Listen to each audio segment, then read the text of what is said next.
Good morning बच्चों आज हम लोग साखी पाठ 1 कबीर की साखी के अभ्यास प्रश्नों को हल करेंगे। बच्चों आप अपनी पुस्तक देखेंगे और उसमें मैं प्रश्नों को पढ़ूंगी और उसके आपको अर्थ समझाऊंगी। मीठी पहला है, देखिए पाठ्य पुस्तक के जो प्रश्न है, पहला प्रश्न है कि मीठी बाणी बोलने से औरों को सुख और अपने तन को शीतलता कैसे प्राप्त होती है। मीठी बाणी के महत्व को बताया है पहले दोहे में कबीरदास जी ने। तो उसमें मीठी बाणी बोलने से बताया गया है कैसे कि मीठी बाणी जब हम बोलेंगे यानी प्रेम भरी बात अच्छे से करेंगे आदर पूर्वक, तो हमें तो अच्छा लगेगा बोलने में और अगले को सुनने में भी प्रसन्नता होगी, सुख का अनुभव होगा। सुनने वालों को भी अच्छा लगेगा और बोलने वालों को भी अच्छा लगेगा, क्योंकि मीठे वचन अच्छी बातें सुनना सभी व्यक्ति पसंद करता है। तो मधुर वाणी मीठी वाणी बोलने से औरों को सुख कैसे मिलता है कि अगर अहंकार रहित होकर के आदर के साथ अगर हम अपनी बात किसी के सामने कहते हैं तो अगला जो सुनने वाला है उसको अच्छा लगेगा, क्योंकि हर व्यक्ति ये चाहता है कि हमें कोई आदर से बात करे और अच्छे से मेरे से बात करे। ये हर व्यक्ति की यही इच्छा होती है। दूसरा है कि दीपक दिखाई देने पर अंधियारा कैसे मिट जाता है। साखी के संदर्भ दीपक का मतलब क्या है। साखी के दोहों में दीपक अर्थात ज्ञान। किसका ज्ञान? ईश्वर का ज्ञान। दीपक दिखाई देने से यानी ईश्वर का जब हमें ज्ञान प्राप्त हो जाता है तो हमारे सभी अज्ञान जो है मिट जाते हैं, यानी हमारा जीवन प्रकाशमय हो जाता है और हमारे सभी अज्ञान अंधकार मिट जाते हैं। तो कौन सा दीपक? ईश्वर रूपी ज्ञान। प्रभु का जब हम प्रभु के संपर्क में आ जाते हैं तो प्रभु का प्रकाश हमारे तन मन में फैल जाता है, तो हमारे सारे भ्रम अंधकार जो है सब दूर हो जाते हैं और सारे अज्ञान मिट जाते हैं। ईश्वर का ज्ञान हमें प्राप्त हो जाता है। ईश्वर कण कण में व्याप्त है, पर हम उसे क्यों नहीं देख पाते? क्यों नहीं देख पाते? साखी के संदर्भ में बताइए। ईश्वर कण कण में व्याप्त है। ईश्वर कण कण में व्याप्त है, पर हम उसे, क्योंकि ईश्वर कण कण में व्याप्त है, हम उसे किस कारण? अहंकार के कारण नहीं देख पाते, अज्ञान के कारण नहीं देख पाते, क्योंकि हमें ये पता नहीं रहता है कि हमारे मन में भी ईश्वर है, हृदय में भी ईश्वर है, और उसको अज्ञान बस हम उसको नहीं देख पाते और इधर उधर हम ईश्वर को ढूंढते हैं, प्रभु के दर्शन नहीं कर पाते। हम अपने भक्ति मार्ग से को ध्यान न लगा करके ईश्वर को हम इधर उधर भटकते रहते हैं। इसलिए ईश्वर हमारे कण कण में व्याप्त है, उसको प्राप्त करने के लिए हमें भक्ति पथ को अपनाना चाहिए। नेक्स्ट है, देखिए संसार में सुखी व्यक्ति कौन है और दुखी व्यक्ति कौन है, और सोना और जागना किसके प्रति? सोना और जागना। संसार में सुखी व्यक्ति कौन है? जो भगवान के प्रति जागृत होकर सांसारिक सुखों को भोगता है। भगवान के प्रति जागृत ना होकर के सांसारिक सुखों को भोगता है, उसको ईश्वर से कोई मतलब नहीं है। वो सांसारिक भोल विलास में तृप्त है और अपना जीवन आनंद में बिता रहा है, वही व्यक्ति जो है सुखी है। पूछा गया है पाठ में, प्रश्न में, सुखी कौन है?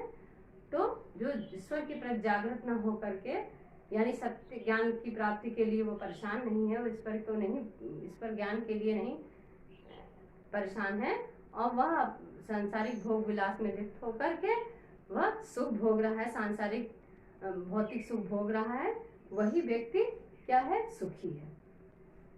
और जो भगवान के प्रेम में पड़ गया है, जो ईश्वर की आराधना में लीन है, ईश्वर की सत्य ज्ञान की प्राप्ति में दिन रात ईश्वर की भक्ति कर रहा है और दिन रात ईश्वर से मिलने के लिए परेशान है, ईश्वरीय ज्ञान प्राप्त करने के लिए, वही जो है ईश्वर के लिए जो तड़पता है, वही वह व्यक्ति क्या है? दुखी है संसार में। अर्थात ईश्वर के लिए, ईश्वरीय ज्ञान प्राप्त करने के लिए जो दिन रात आराधना कर रहा है, ईश्वर के लिए तड़प रहा है, वही व्यक्ति दुखी है। फिर देखिए यहाँ लिखा सोना और जागना किसके प्रतीक है। सोने का आशय क्या है, प्रभु के से उदासीन होना। प्रभु से जो उदासीन होगा वो ईश्वर को याद नहीं करेगा, ईश्वर को याद नहीं करेगा और सांसारिक जीवन को, भोग विलास को वह उसका आनंद उठाएगा और ईश्वर की भक्ति में लीन नहीं रहेगा। और जागना का आशय है प्रभु के प्रति लगनशील और आस्थावान होना। जागना का अर्थ है प्रभु के प्रति आस्थावान होना, यानी हम जागे हैं क्योंकि हम जान रहे हैं संसार मोह माया है। सत्य ज्ञान की प्राप्ति अर्थात ईश्वरी ज्ञान की प्राप्ति ही सत्य ज्ञान है। तो जो लोग अंधकार रूपी, जिनके मन में अंधकार है, जिनको सत्य ज्ञान की प्राप्ति नहीं है, वह अपने भोग विलास में वो अपना भोग विलास में लिप्त हैं और संसार में आनंद उठा रहे हैं और दिन रात सो रहे हैं, आनंद से जीवन जी रहे हैं। लेकिन जगह कौन है, जो ईश्वर की भक्ति में जल रहा है, ईश्वर ज्ञान प्राप्ति के लिए, सत्य ज्ञान के लिए परेशान है, जो ईश्वर के लिए तड़प रहा है, वही जो है जगा हुआ है। अर्थात क्या मतलब, सोए से मतलब क्या हुआ कि जो ईश्वर के प्रति जागृत न होकर के सांसारिक भोग विलास को जी रहा है वह सोया हुआ है, और जो ईश्वर के प्रति जागृत है अर्थात ईश्वर के लिए तड़प रहा है, सत्य ज्ञान के लिए, वही जो है जागा हुआ है। नेक्स्ट है अपने स्वभाव को निर्मल रखने के लिए कबीर ने क्या उपाय सुझाया है। अपने स्वभाव को निर्मल रखने के लिए, निर्मल मतलब स्वच्छ, साफ। कबीर ने अपने स्वभाव का निंदक नेड़ा राखी, जो हम लोग दोहा पढ़े थे, उसमें क्या बताया गया कि अपने स्वभाव को निर्मल रखने के लिए हमें क्या करना चाहिए। अपने निंदक को, निंदक मतलब जो निंदा मतलब होता है बुराई, जो हमारी बुराई करे, जो हमारा निंदक हो, उसको हमें अपने पास रखना चाहिए। अगर संभव हो सके आंगन कुटी बनाए, मतलब अगर संभव हो सके तो उसको एकदम घर में ही अपने स्थान देना, शरण देना चाहिए, जिससे वो हमारी कमियों को देखे और हमको टोकेगा हमारी कमियों को, तो हम क्या करेंगे, उसमें सुधार करेंगे। इसलिए हमें अपने निंदक को अपने पास रखना चाहिए, क्योंकि निंदक ही ऐसा चीज है जो बिना साबुन और पानी से हमारे स्वभाव को स्वच्छ, निर्मल बनाता है, अर्थात हमारे चरित्र को शुद्ध करता है। नेक्स्ट है देखिए छठा, एके आश्रित पीयू का। एके आश्रित पीयू का पढ़े सुपंडित हो, इस पंक्ति द्वारा कवि क्या कहना चाहते हैं। एके आश्रित पीयू का, आश्रित मतलब अक्षर, पीयू मतलब ईश्वर, प्रेम, ईश्वर का। एक ही अक्षर है जो किसका, ईश्वर का, प्रेम का। वही पढ़ लेगा तो व्यक्ति क्या होगा, एक ही आश्रित पीयू पंडित हो, पढ़े सुपंडित, वही ज्ञानी हो जाएगा। क्योंकि संसार में कितने, कहा गया है देखिए दोहे में, कितने व्यक्ति संसार में जन्म लिए और पोथी पर जग हुआ पंडित भयानक होए, एक ही आश्रित पीयू का पढ़े सो पंडित हो। तो यहाँ पर कबीरदास जी कहते हैं कि कितने लोग जन्म लिए और मर गए, लेकिन कोई अभी तक ज्ञानी नहीं हुआ। क्यों नहीं ज्ञान हुआ, क्योंकि उसको सत्य ज्ञान, ईश्वर प्रेम हुआ ही नहीं। तो एक आश्रित पीयू का, यानी पीयू मतलब ईश्वर का, एक ही अक्षर अगर पीयू यानी ईश्वर का जो पढ़ लेगा वही सच्चा ज्ञानी होगा। नेक्स्ट है 7 क्वेश्चन, कबीर के उद्धृत साखियों की भाषा की विशेषता स्पष्ट कीजिए। कबीर भाषा के डिक्टेटर कहे जाते हैं, मतलब कि उनको ऐसा नहीं था कि कहाँ पर लिंग का प्रयोग है, कहाँ वचन का प्रयोग है, कहाँ व्याकरण का प्रयोग है, इसका ध्यान नहीं रखते। वो जो देखते थे उसी को अपने भाषा में वो बोलते जाते थे, जो अपना जो देखा, जैसा देखते थे वैसा वो बोलते थे और वैसा ही लिखते थे लोग। उन्हें भाषा के व्याकरण की कोई चिंता नहीं रहती थी कि कहाँ भी व्याकरण में कोई गलतियां हैं, वो उसका ध्यान नहीं रखते थे। वे व्याकरण की दृष्टि जो शुद्ध नहीं रहती रहे, उनको भी वो अपने दोहों में उसको लिख डालते थे। फिर देखिए निम्नलिखित का भाव स्पष्ट कीजिए। कुछ दोहों की पंक्तियां हैं, उनका अर्थ स्पष्ट करना। विरह भुवंगम तन बसे मंत्र न लागे कोई। विरह रूपी जिसके जीवन में प्रभु प्रेम की तरफ जाग जाती है। विरह मतलब वियोग, प्रभु से वियोग यानी दूरी होकर के और उनको प्राप्त करने के लिए जो तड़पता रहता है, यानी जिसके जीवन में प्रभु प्रेम की तरफ जाग जाती है, वह वियोग की पीड़ा में बहुत व्यथित होता है, परेशान होता है। वह ईश्वर वियोग से अत्यधिक व्यक्ति परेशान होता है। उस पर किसी भी दवा का असर नहीं। जो ईश्वर के वियोग में तड़पता है, उस पर कितना भी तुम समझाओगे, लेकिन उस पर कुछ भी असर नहीं करेगा। उसे प्रभु के बिना मिले, जब तक वह प्रभु से मिल नहीं लेता, अर्थात ईश्वरीय ज्ञान नहीं प्राप्त कर लेता, सच्चा ज्ञान, तब तक वह व्यक्ति चैन नहीं लेता। यानी ईश्वर की तड़प, ईश्वर को प्राप्त करने की जो तड़प रहती है, उनका विरह वियोग जो होता है, उस पर किसी प्रकार का मंत्र या दवा काम नहीं करती। तुम कितना भी हम किसी प्रकार उसको समझाने का प्रयास करेंगे, लेकिन वह नहीं समझ पाएगा। नेक्स्ट है कस्तूरी कुंडली बसे मृग ढूंढे बनवान। कस्तूरी कुंडली बसे मृग ढूंढे में ऐसे घट घट राम है। तो देखिए, कस्तूरी कुंडली बसे मृग ढूंढे बनवाए, ये हम लोग पढ़ेंगे दोहा, और इसका अर्थ हम लोग समझेंगे। ऐसे घटी घट राम है, दुनिया देखे ना। कस्तूरी एक प्रकार का पदार्थ होता है जो हिरण की नाभि में पाया जाता है। कस्तूरी नामक पदार्थ जो है हृदय की नाभि में पाया जाता है, किंतु मृग जो है हिरण उसे नहीं जानता कि मेरे नाभि में, और उसको ढूंढने के लिए मृग ढूंढे बनवाए। कस्तूरी कुंडल, कस्तूरी जो कुंडल मतलब नाभि बसे में रहती है, किसके? मृग के नाभि में ही रहती है, परंतु मृग ढूंढे बनवाए। मृग उससे अज्ञात रहता है और उसको कहाँ ढूंढता है? वन में उसको इधर उधर ढूंढता है, फिरता है।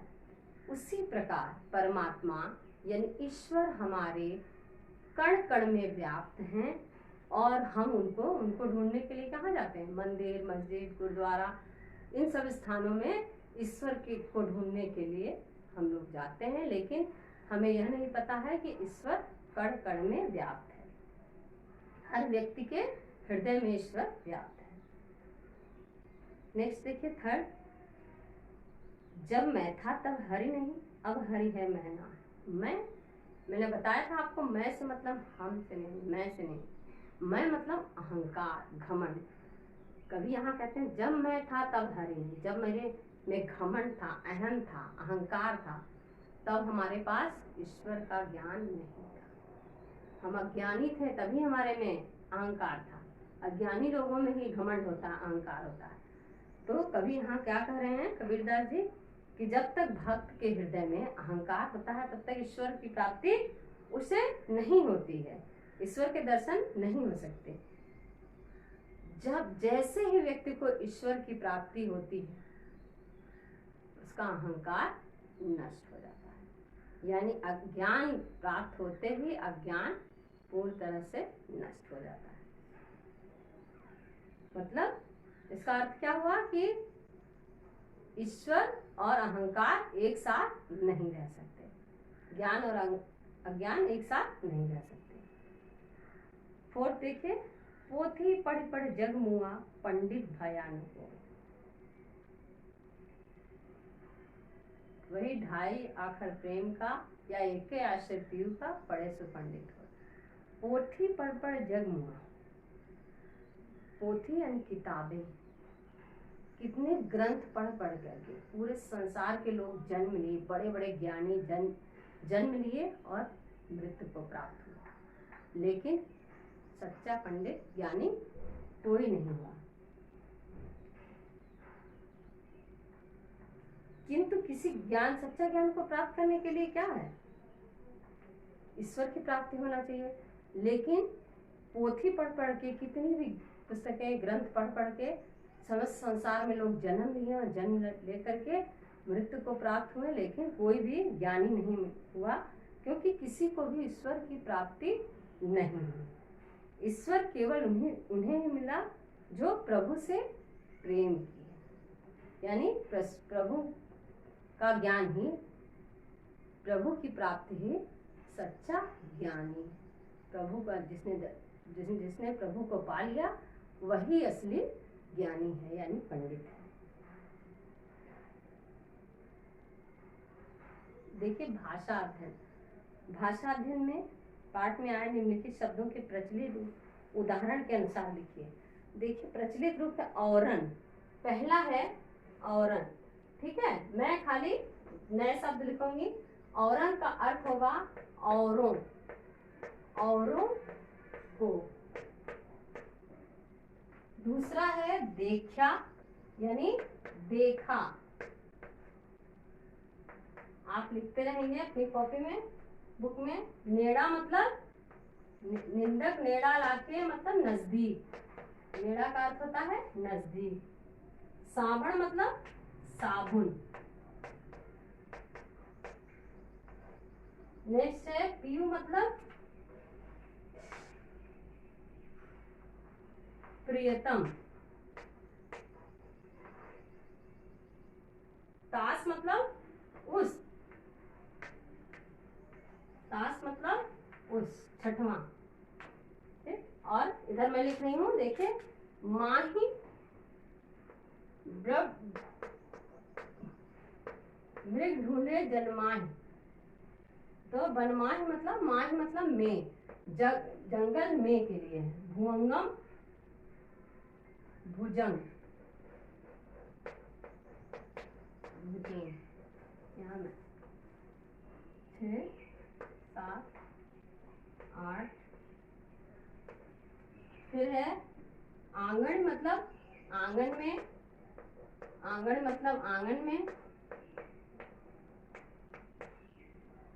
नेक्स्ट है मरा मुआ मतलब मरा। और जालो मतलब जलाऊं, जालो मतलब जलाऊं। तो ये है, देखिए पाठ में आए निम्नलिखित शब्दों के प्रचलित रूप उदाहरण के अनुसार लिखिए। प्रचलित रूप, जो हमारे प्रचलित रूप हैं उनको लिखा गया। इसमें तो भाषा में कहीं राजस्थानी भाषा का, कहीं गुजराती भाषा का प्रयोग किया गया है। तो इन शब्दों का जो प्रचलित रूप है, हम लोग क्या रूप, किन रूपों को प्रयोग में लाते हैं, उन रूपों को बताना है। नेक्स्ट है साधु में निंदा सहन करने में से विनयशीलता आती है तथा व्यक्ति को मीठी व कल्याणकारी वाणी बोलनी चाहिए। इन विषयों पर कक्षा में परिचर्चा। यानी निंदा सहन करने से विनयशीलता आती, जितना सहन शक्ति व्यक्ति में बढ़ेगी उतनी विनयशीलता आएगी, ठीक है। नेक्स्ट है कस्तूरी के विषय में जानकारी प्राप्त की। कस्तूरी क्या होता है कि मैंने बताया ना आप लोग को, हिरण की नाभि में पाया जाता है। एक प्रकार का पदार्थ होता है जो अत्यधिक सुगंधित होता है, और उसकी सुगंध से ही हिरण जो है परेशान होता है, उसको जंगल में इधर उधर ढूंढता है। तो जो कस्तूरी है एक प्रकार का पदार्थ होता है जो हिरण की नाभि में पाया जाता है। बहुत महंगा मिलता है, बोले ना, उससे परफ्यूम वगैरह ये सब, डिओ ये सब बनाने में प्रयोग में लाया जाता है। तो बच्चों आज हम लोग का पाठ कंप्लीट हो गया। अभ्यास के सभी प्रश्न मैंने आप लोगों को हल करवा दिए। अब मैं पीडीएफ बना के आपको दूंगी। आप कबीर का जीवन परिचय, शब्दार्थ एवं सभी साखी के दोहे प्रश्नोत्तर सहित लिखकर कंप्लीट करेंगे। बच्चों मैं पाठ का जो सार देती हूँ वो आपको कॉपी में लिखना नहीं है। पाठ सार या जो है वो आप पाठ का सारांश खुद पढ़ने के लिए देती हूँ, जिससे आप लोग लिखने से पहले या कॉपी कंप्लीट करने से पहले पाठ के सार को अच्छे से पढ़ लेंगे तो पाठ आप अच्छे से समझ जाएंगे। तो आज ये हम लोग का कबीर की साखी पाठ कंप्लीट हो गया। अगली क्लास में हम लोग नेक्स्ट लेसन पढ़ेंगे मीरा के पद। धन्यवाद।